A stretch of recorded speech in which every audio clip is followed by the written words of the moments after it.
Hi, everybody. It's Matt from Discover College Soccer. I hope you're enjoying the podcast, whether that's on YouTube or your favorite podcast platform. Don't forget to hit the subscribe button. I also wanted to let you know about the Discover College Soccer Study Table. This is our brand new online portal that is complete with a 14-part online course giving you all of the ins and outs of the college soccer recruiting process. There's also a wealth of resources such as checklists, templates. There's the spreadsheets that have every soccer program in the country, along with their coaches, their contact information, their social media information, some basic stats about the school, and more. Plus, there's an online community where you can ask your questions, share your wins, your losses, any questions that you may have around the college soccer recruiting process. It's all there at the Discover College Soccer study table that you can find at discovercollegesoccer.com/study table, and hopefully we will see you there. Hi, everybody. Welcome to Discover College Soccer. Today, I'm lucky enough to be joined by Coach Debbie from New College of Florida. Welcome, Coach. Thank you. Glad to be here. Glad to have you. It took me a year and a half to get Eckerd on, which was the geographically closest program to me at the time. But now that New College has a program, you are my geographical closest person. So it was great. We even got to see each other in person last week. So welcome and congrats on a first season. Thank you. Yeah, it's exciting to have something based in Sarasota because, like you said, it's St. Pete, or I mean, you're going inland or obviously way south. So it's nice to have something around here in Sarasota because it's beautiful, beautiful location, and athletics I think will help the community in general. Just have something around outside of high school athletics. Yeah, for sure. And so you completed your first season this past fall. And when did you get to put your boots on the ground and really start as coach of the program leading up to the fall season? So it started May 1st, technically, but I was still in South Carolina finishing where I was coaching formally, and had about 2 weeks to try to recruit, in bases of South Carolina before I was able to physically move to Sarasota. And then had about 2 months to recruit for the fall 2023. So a short timeline for sure, but I'm thankful that it all worked out and had a really great, roster this year of just really great student athletes. And it was a good, good first season to kind of lay the foundation. Yeah, for sure. Well, congrats on pulling that together quickly. I know, when I had my coaching job, it was kind of the same thing. I didn't my contract didn't start till June 1, and, and you're trying to put things together. Luckily, I had returning players, which you didn't have the benefit of. But so, how many players did you get for this first fall season, and is there an ideal number that you have in your head that you're looking to have on the roster moving forward? Yeah, so this year we started with 16. And then the first week of preseason, two decided that it wasn't for them, from the competitive collegiate aspect. And then we gained another current student that joined the roster kind of halfway through the season. So we're at 15, which is low by the standard of, having 11 on the field.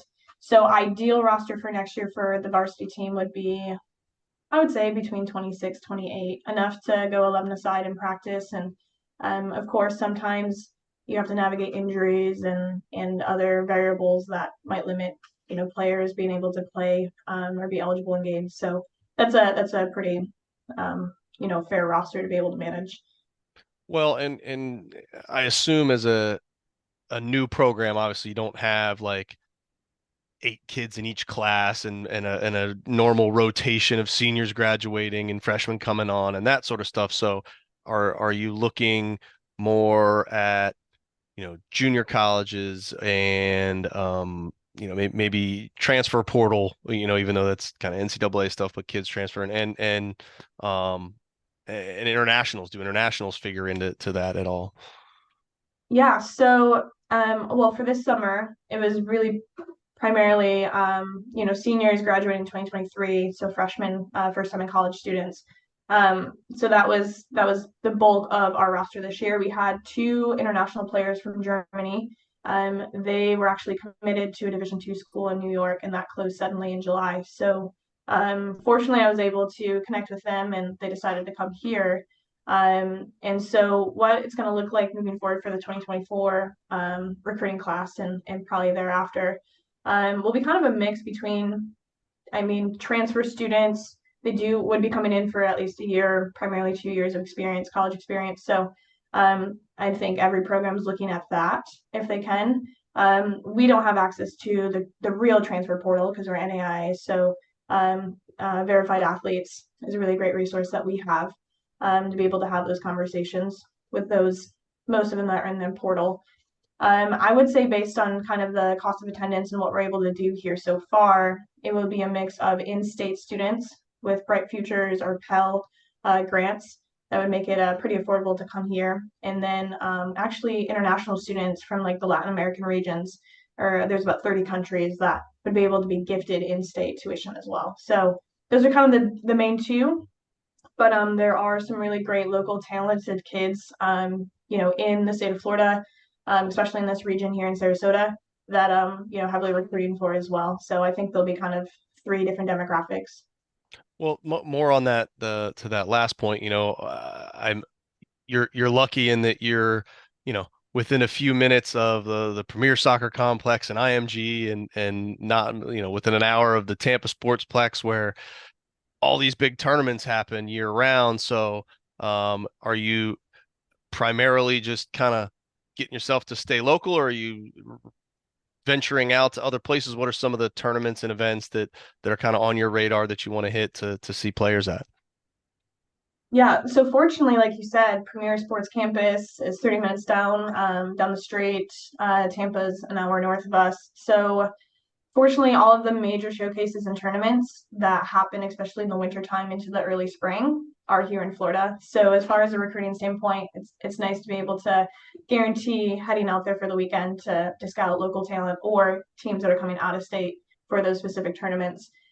So we've done a few the last few months, and moving forward, there's a few in January that are starting up. There's two coming up the weekend into the new year, a DPL showcase, and I believe another one in Sanford. And then there's, of course, a Disney showcase that's happening a weekend after that. So fortunately, most of the recruiting has been in-state in Florida, just from a cost-effective and logistics standpoint. But there are going to be some out-of-state ones up north in the Midwest area, probably California coming up soon as well.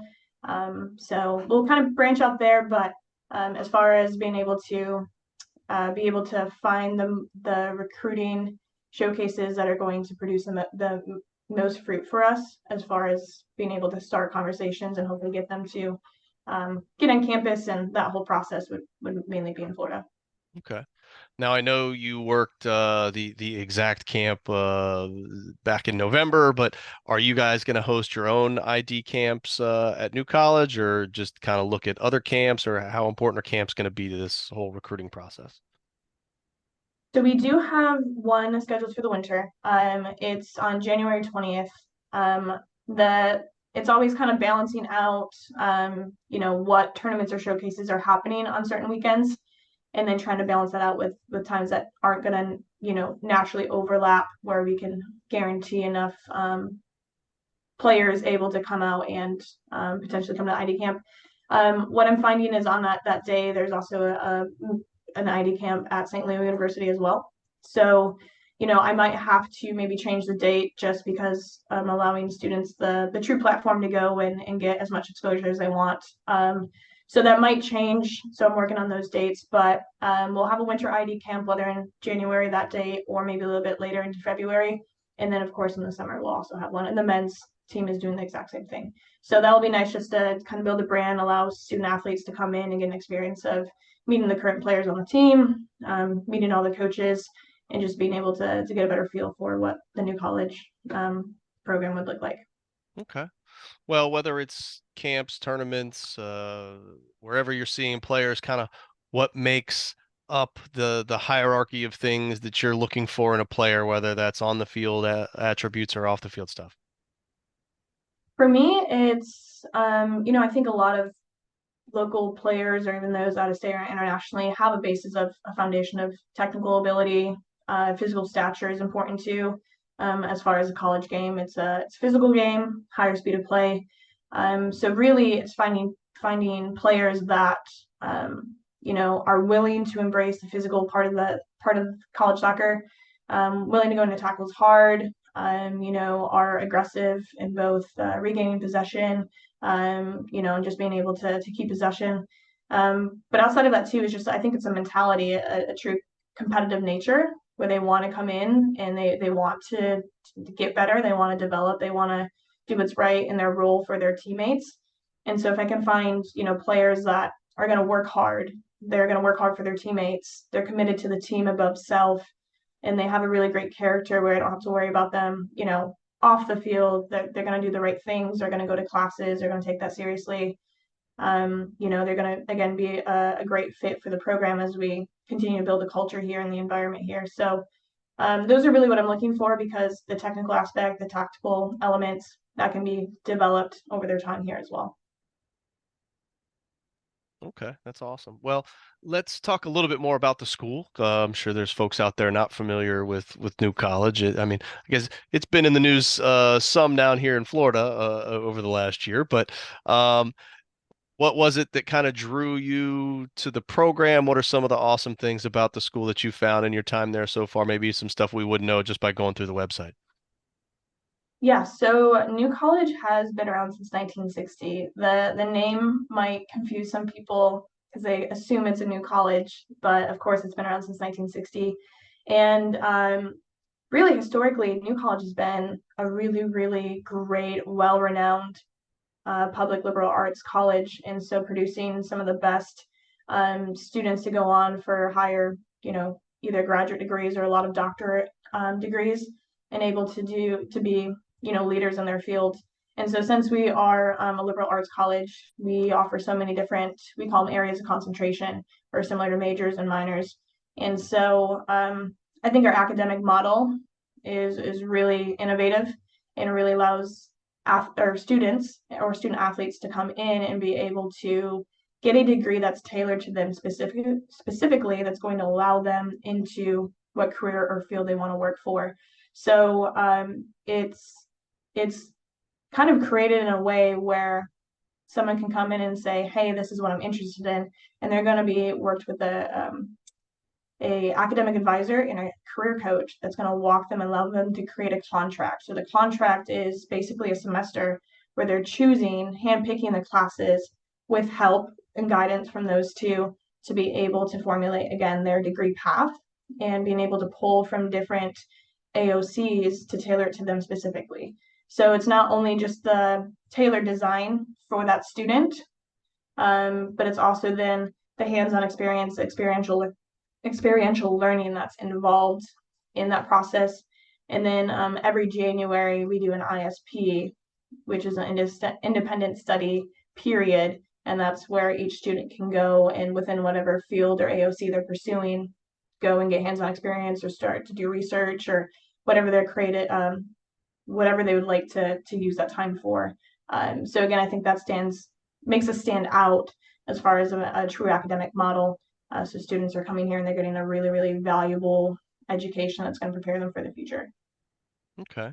Well, I mean, one of the hardest challenges for especially freshmen going into college is really learning how to balance the demands of the classroom versus their sport. So, how do your student athletes really maintain that balance, and what support systems does a school offer to help them, especially being a new athletic department? Yeah, so because we are part of the state university system, we do have a lot of resources on campus. So we have student success coaches, we have writing labs, we have every resource that's going to help the student academically here. Um, as a student athlete, this is the first year we're concluding our first fall semester, navigating what that looks like. And so, women's soccer and men's soccer were kind of the first student athletes to be introduced to that. And so we're still kind of creating that process in place. We are going to be adding, I believe, athletic admissions coordinators or advisors that are going to be able to kind of come along and make sure that the student athlete is being successful in classes. And that's going to be kind of the mediator between their professors and then us as coaches. And so I think that's going to be helpful moving forward, just to make sure that we're guiding and making sure that, again, the student athletes under our care are being successful in their contracts, being successful in their academic coursework, and then the sport would come secondary to that. So we definitely have a lot of resources, which is great. And then every student or student athlete can use those resources as much as they want. And then study halls and things of that nature, the programs can implement on their own as well. Okay. Well, and I'll let you choose whether you either go back in time or look forward in time, but kind of take me through an average week for one of your players, whether that's next season or what we just did this season. What, when are classes and practice times and games and meals and all the things? Yeah, so since we are joining the Sun Conference in the fall, which is really exciting for us, we will have games on Wednesdays and Saturdays, unless there's a bye week. So what a typical week would look like in the competitive season, we've been training in the morning, which has been really nice. So we'll continue to train in the morning, usually an hour and a half or so, 7 to 8:30 is kind of the sweet spot. So that allows students, our student athletes, to be able to go get back to campus, shower, eat breakfast, get ready for their classes. If they have 9 a.m. classes, that's when the bulk of the classes start. And then classes can range from 9 a.m. to all the way to block classes ending at 9 p.m. depending on the day. So based on their schedule. But once practice is done in the morning, they have obviously classes as priority, and then most of the day is left to them to be able to make sure that they're going to the cafeteria, the ham, which is open basically all day, making sure that they have time to do other student events on campus. A lot of them would like to go off campus and go downtown Sarasota, which is a few blocks away, down to the beaches, of course, especially if they're not from Florida. They're always wanting to go to the beach, and just kind of getting off campus or staying on campus and studying at our Four Winds Cafe, and being able to just kind of engage in community there. So on Mondays and Thursdays coming up in this season, we'll also have weightlifting twice a week in season. So that will be, again, based on schedule, either early morning or maybe later in the evening, depending on, again, when all the student athletes are, not in class. But yeah, there's a lot of flexibility between, coming to practice early, doing what we need to do to be prepared to move us into Wednesday and Saturday. And then Thursdays are most likely going to be when we will either have a light recovery session or they might have, that morning off to rest and then weightlifting later in that evening. So kind of a nice balance so far. We're going to continue to implement things. There of course, are going to be some opportunities to go over film, scouting reports, things of that nature. That most likely would be that Tuesday and that Friday leading into those matches. But a nice balance because, again, the workload here is a little bit more rigorous. And so I want to make sure that my student athletes have enough time to seek out those resources, be successful in classes, but we can also do that still balancing what we need to do on the field. Okay. Well, let's talk a little bit more about on the field stuff. You mentioned trying to get that roster up to the 28-ish number, but probably don't want to do that all by yourself. So do you have other staff that work with you? Are there other athletic department support staff that help out with the team during the year? Kind of what's that look like? So I do have an assistant coach.